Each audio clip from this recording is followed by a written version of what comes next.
सबसे महत्वपूर्ण क्या है?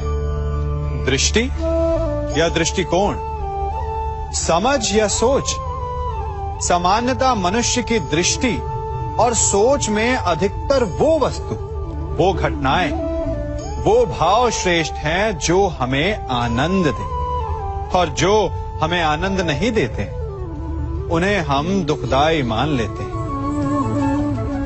परंतु दृष्टिकोण और सोच को यदि एक भिन्न कोण से देखें तो परिस्थितियां भिन्न सिद्ध हो सकती हैं।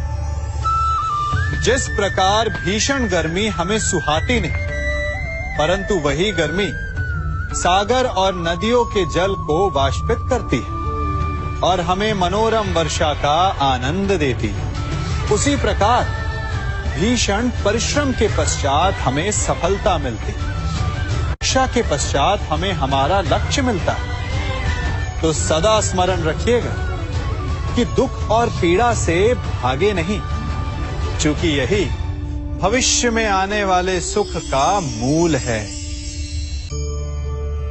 जब भी आपने यात्रा की होगी तो अवश्य अपने मार्ग के आसपास कुछ रिक्त स्थान देखे होंगे, कुछ खेत देखे होंगे, कोई ना कोई भूमि का टुकड़ा अवश्य देखा होगा।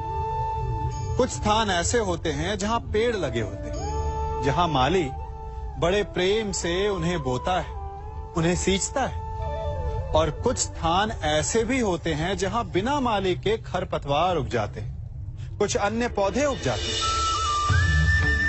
माली द्वारा उगाए वृक्ष हमें ठंडी छाया देते हैं, हमें फल देते हैं, ईंधन के लिए लकड़ियां देते हैं, और बिना परिश्रम के उपजित खरपतवार यदि कुछ करते हैं तो ये कि वो भूमि को बंजर बनाते हैं। हमारा मन भी रिक्त भूमि की भांति होता है।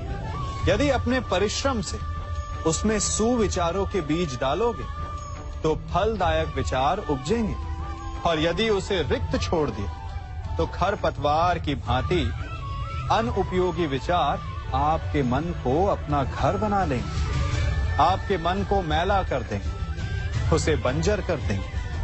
अब निर्णय आपका है कि आपको सुविचार देने वाला मन चाहिए या कुंठा देने वाला।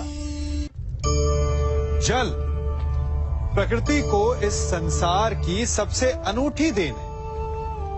वो महासागर में भी मिलता है और मीठे तालाब में भी, वो पवित्र गंगा में भी होता है और दुर्गंध आती नाली में भी। हम तालाब और नदी को सम्मान इसलिए देते हैं क्योंकि उसका मीठा जल हमारी प्यास बुझाता है, परंतु सागर का जल पीने योग्य नहीं होता, इसीलिए कभी कभी हम उसे उतना महत्व नहीं देते और नाली के जल को हम हे दृष्टि से देखते हैं। तो क्या ये उचित है?